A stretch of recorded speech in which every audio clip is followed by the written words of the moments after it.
सबको ओम शांति। आज हम सब लोग इस पर चर्चा करेंगे कि पेड़ लगाने के क्या क्या फायदे हो सकते हैं और आपके जीवन में उसका क्या महत्व हो सकता है। वैसे तो आपने पुस्तकों में बहुत सारी जगहों पर पढ़ रखा होगा, लेकिन अभी जब कोरोना आया और लोग ऑक्सीजन के लिए हाहाकार करने लगे तो लोगों की समझ में आया कि ऑक्सीजन का क्या महत्व है। और जो ऑक्सीजन का आपके जीवन में महत्व है, क्योंकि आपका जीवन एक सेकेंड भी अगर आप ऑक्सीजन की कमी हो जाए तो हमारा जीवन पूरी तरह से नहीं चल सकता है। तो इसलिए अपने पर्यावरण को शुद्ध रखने के लिए, अपने उम्र को लंबी करने के लिए और आपकी मानसिक प्रसन्नता के लिए वृक्षों का होना अति आवश्यक है।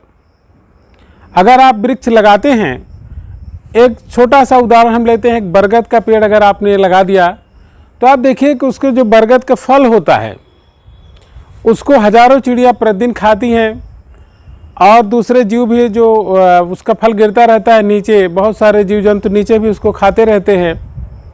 तो इस प्रकार से आप हजारों लोगों को प्रतिदिन भोजन करवा रहे हैं। इसके अतिरिक्त उसका जो ऑक्सीजन है वो पर्यावरण में जा रहा है, तो कई लाख की ऑक्सीजन आपको दे रहा है।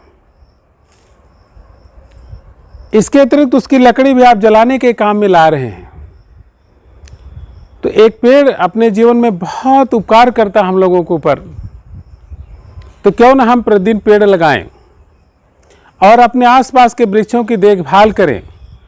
पर्यावरण के प्रति जो आपका दायित्व है उसे निभाने का काम आप बखूबी करें। आप देखते हैं कि नीम जैसे पेड़ जो औषधियों का राजा कहा जाता है, नीम को एक घर का वैद्य भी कहा गया है। कहते हैं कि एक बार एक वैद्य ने दूसरे वैद्य की परीक्षा के लिए एक आदमी को भेजा और उसे 4-5 दिन का रास्ता तय करना था। उस जमाने में पैदल का रास्ता था। उससे कहा कि आप प्रतिदिन जाते समय इमली के पेड़ के नीचे सोते हुए जाइएगा। तो वह 1 सप्ताह 4-5 दिन जो उसका समय था, उस यात्रा के दौरान वह प्रतिदिन शाम को इमली के पेड़ के नीचे ठहरता और वैद्य जी के यहाँ जाते जाते वो बीमार पड़ गया। जहाँ वो गया था वैद्य जी ने उसकी नाड़ी देखी और उसको बताया कि लगता है कि आप इमली के पेड़ के नीचे सोते हुए आए हैं, अब आप जाते समय नीम के पेड़ के नीचे सोते हुए जाइएगा। और कोई दवा नहीं दिया और जो आदमी था चला और प्रतिदिन नीम के पेड़ के नीचे सोते हुए गया। और कहते हैं कि वह जब पहुंचा अपने गंतव्य पर तो पूरी तरह स्वस्थ हो चुका था। तो आप देखिए कि नीम के पेड़ के नीचे सोने से ही हमारी बहुत सारी बीमारियां दूर हो जाती हैं। इसके अतिरिक्त बहुत सारे जीवाणु कीटनाशक भी नीम के पेड़ के नीचे निवास नहीं करते हैं, क्योंकि नीम में एंटीबैक्टीरियल एंटीफंगल गुण पाया जाता है।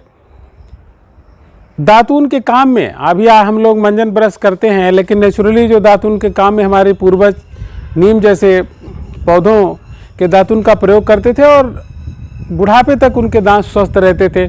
आज हम विज्ञापन में कहते हैं कि इससे दांत मजबूत होंगे, लेकिन कितनों के दांत सड़ रहे हैं। हम लोग डेंटिस्ट की शरण में बार बार जाते रहते हैं। तो यह है पेड़ पौधों को इग्नोर करने का नतीजा। दूसरे पौधे जैसे आंवला है, कितना अच्छा है हमारे स्वास्थ्य के लिए। आंवले के फल में जितना विटामिन सी होता है उतना बताते हैं किसी अन्य फल में नहीं होता है। तो क्यों ना हम ऐसे वृक्षों का रोपण करें और अपने आसपास ऐसे वृक्षों को बढ़ावा दें। तो आज से आप भी, और इसके अलावा आपकी घरेलू वाटिका में तुलसी जैसे जो छोटे छोटे औषधीय पौधे हैं, तुलसी है, एलोवेरा है, ये सब छोटे औषधीय पौधे हैं। और गिलोय जैसा एक पौधा है जो कि हमारे बुखार से लेकर के इस कोरोना काल में इसने लोगों को ज़्यादा जीने का सहारा दिया है। और एक रिसर्च आई थी कि पूरे भारतवर्ष में भारत के लोग जो इस कोरोना से विश्व के अन्य देशों के मुकाबले अच्छे तरीके से रिकवर हुए हैं, उसका एक कारण यहाँ के जो पेड़ पौधे हैं, यहाँ की जो जड़ी बूटियाँ हैं, इसने लोगों को सहारा दिया है। जिसके नाते लोग ज़्यादा इस बीमारी में डरे नहीं हैं और इन लोगों ने गिलोय आदि के सेवन से अपनी इम्यूनिटी को मजबूत किया है और हम सब लोग स्वस्थ रह सके हैं। तो सदियों से औषधीय पौधों के रूप में हम बहुत सारे पौधों का प्रयोग कर रहे हैं। क्योंकि चरक ने लिखा है, कोई ऐसी वनस्पति नहीं जिसके अंदर कोई औषधीय गुण न हो और कोई ऐसा मानव नहीं है जिसके अंदर कोई योग्यता न हो। नियोजक सुदुर्लभ है, उसका नियोजक बहुत दुर्लभ है। तो हम सबको आज से ही वृक्ष को लगाने का पुनीत काम प्रारंभ करना चाहिए, जिससे हमारा पर्यावरण शुद्ध हो सके। और आप सब लोग लगाएं, उसकी देखभाल करें और उसको आगे बढ़ाएं। सबको धन्यवाद। ओम शांति।